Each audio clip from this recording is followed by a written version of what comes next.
Kasih karunia dan damai sejahtera dari Tuhan Allah Bapa kita dan dari anaknya Tuhan Yesus Kristus menyertai kamu sampai selamanya. Amin. Selamat pagi saudaraku, selamat memuliakan Tuhan dengan semua aktivitas yang baik hari ini.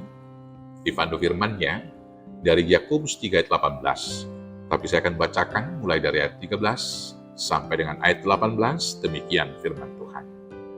Hikmat yang dari atas. Siapakah di antara kamu yang bijak dan berbudi? Baiklah ia dengan cara hidup yang baik, menyatakan perbuatannya oleh hikmat yang lahir dari kelemah lembutan. Jika kamu menaruh perasaan iri hati, dan kamu mementingkan diri sendiri, janganlah kamu memegahkan diri, dan janganlah berdusta melawan kebenaran. Jika itu bukanlah hikmat yang datang dari atas, tetapi dari dunia, dari nafsu manusia, dari setan-setan. Sebab di mana ada iri hati dan mementingkan diri sendiri, di situ ada kekacauan dan segala macam perbuatan jahat. Tetapi hikmat yang dari atas adalah pertama-tama murni, selanjutnya pendamai, peramah, penurut, penuh belas kasihan dan buah-buah yang baik, tidak memihak dan tidak munafik. Dan buah yang terdiri dari kebenaran ditaburkan dalam damai untuk mereka yang mengadakan damai. Demikianlah firman Tuhan. Bapak Ibu Saudaraku yang terkasih dalam Yesus Kristus, manusia zaman sekarang mengalami banyak kemajuan di dalam kemajuan ilmu dan teknologi, sehingga memiliki banyak pengetahuan daripada generasi yang sebelumnya. Dengan komputer, manusia dapat mengirimkan informasi dalam hitungan milidetik ke seluruh penjuru bagian dunia ini dengan pertolongan satelit. Lebih banyak informasi yang dapat diketahui, lebih banyak fakta-fakta yang ditemukan pada abad-abad ini daripada abad-abad sebelumnya. Namun manusia tidak pernah jauh dari penyelesaian masalah-masalah dasar yang dihadapinya, yaitu masalah keterasingan dari orang lain. Keterasingan inilah yang menghasilkan perang, kejahatan, dan semua penyakit sosial lainnya. Hal tersebut terjadi karena manusia zaman sekarang ini semakin pintar, tetapi tidak memiliki hikmat yang dari Tuhan atau hikmat yang dari atas.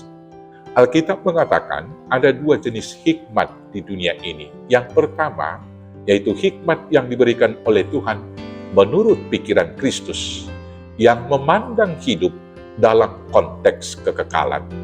Mengenai hikmat ini, kitab suci menyatakannya di dalam Yakobus 3 ayat 17 demikian. Tetapi hikmat yang datang dari atas adalah pertama-tama murni, selanjutnya suka damai, lemah lembut, suka mengalah, penuh belas kasihan, dan buah-buah yang baik, tidak memihak dan tidak munafik. Hikmat yang dari Tuhan berpusat kepada Tuhan atau teosentris, yang menuntun manusia membangun relasi yang baik dengan Tuhan dan juga kepada sesamanya, serta menuntun manusia untuk mencapai tujuan akhir hidup yang utama dan mulia, yaitu hidup dalam kekekalan. Yang kedua adalah hikmat dunia yang berpusat kepada diri manusia itu sendiri atau egosentris. Hikmat ini membawa manusia menuju perpecahan dan kebinasaan. Masalah dan kesusahan umat manusia bermula dari kenyataan bahwa mereka mengikuti hikmat dunia daripada mengikuti hikmat Tuhan. Hikmat dunia menggiring manusia hidup di dalam perasaan iri hati dan mementingkan diri sendiri. Kemudian hal ini menghasilkan kekacauan dan berbagai perbuatan jahat dan membuat hidup manusia itu terasing dari Allah dan terasing dari sesamanya. Demikianlah dikatakan Yakobus di ayat 14 sampai dengan ayat 16 demikian. Jika kamu menaruh perasaan iri hati dan kamu mementingkan diri sendiri, janganlah kamu memegahkan diri dan janganlah berdusta melawan kebenaran. Itu bukanlah hikmat yang datang dari atas, tetapi dari dunia, dari nafsu manusia, dari setan-setan. Sebab di mana ada iri hati dan mementingkan diri sendiri, di situ ada kekacauan dan segala macam perbuatan jahat. Bapak, Ibu, Saudaraku yang terkasih dalam Yesus Kristus, supaya hidup kita berarti dan berguna bagi orang lain dan menjadi berkat bagi sesama, sehingga kita dapat hidup bersama di dalam kerukunan dan damai sejahtera Tuhan, serta menjadi alat kemuliaan Tuhan. Kita harus memiliki hikmat yang dari Tuhan. Hikmat yang dari Tuhan akan memampukan kita untuk memahami dan mengatasi masalah kehidupan sehari-hari, dan kemudian juga memahami tujuan akhir dari kehidupan kita. Dengan hikmat yang dari Tuhan, kita akan dapat untuk melakukan persekutuan yang rukun dengan Tuhan dan sesama. Untuk itu, marilah kita memahami apa saja hikmat yang dari Tuhan itu. Di antaranya yang pertama dikatakan hikmat itu murni. Hikmat yang berasal dari Allah itu murni, berarti tidak palsu dan tidak berdosa. Ketulusan dalam bersikap dan membuahkan penilaian dan keputusan yang objektif dan benar tentang sesuatu permasalahan, karena tidak memihak dan tidak mementingkan diri sendiri. Bandingkan dengan hikmat Salomo mengadili dua orang ibu yang memperebutkan seorang anak. Salomo mengadili dengan tulus, tidak berpihak kepada satu orang. Maka karena dia murni dalam menyikapi persoalan, keputusan yang diambilnya berakhir dengan baik.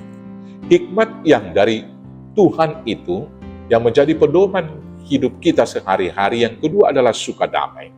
Hikmat yang suka damai dicapai dengan jalan merendahkan diri. Hal inilah yang dilakukan oleh Tuhan Yesus, yang adalah Adam yang kedua. Dia mau turun dari surga, merendahkan diri dan mengambil rupa seorang hamba. Yesus memilih untuk mengorbankan dirinya demi keselamatan manusia dan demi perdamaian, bukan mengorbankan manusia. Berbeda dengan hikmat dunia di dalam diri Adam, yang cenderung lebih meninggikan diri dan memilih mengorbankan orang lain untuk keselamatan dirinya sendiri. Hal ini kemudian menimbulkan permusuhan dengan Allah dan juga perpecahan dengan manusia, sehingga hidup manusia terjebak dalam kesendirian dan keterasingan. Maka supaya ada damai sejahtera, kita harus mau dituntun hikmat Tuhan untuk merendahkan diri. Sebab di mana ada orang yang merendahkan diri dan mau berkorban atau mengalah, di sanalah akan ada damai sejahtera. Tetapi di mana ada orang meninggikan diri dan mementingkan diri sendiri serta mengorbankan orang lain, di sanalah akan ada kekacauan, perselisihan, dan keterasingan. Hikmat yang menuntun hidup kita yaitu hikmat yang dari Tuhan. Yang ketiga adalah mengasihi dengan lemah lembut. Kemurnian dan kerendahan hati hanya dapat dilakukan dengan kasih. Kemudian kasih itu akan memampukan kita bersikap lemah lembut dan membuahkan segala kebaikan yang berguna bagi orang lain dan menjadi persembahan untuk kemuliaan Tuhan. Hikmat yang demikian membuahkan kebenaran dan kedamaian serta hidup dalam persekutuan yang indah dan rukun. Bapak, Ibu, Saudaraku yang terkasih dalam Yesus Kristus, untuk memperoleh hikmat yang dari Tuhan, kita harus takut akan Tuhan. Karena firman Tuhan berkata dalam Amsal 9 ayat 10, permulaan hikmat adalah takut akan Tuhan. Dengan hikmat yang dari Tuhan, kita mampu membangun hubungan yang baik dengan Tuhan dan juga dengan sesama kita.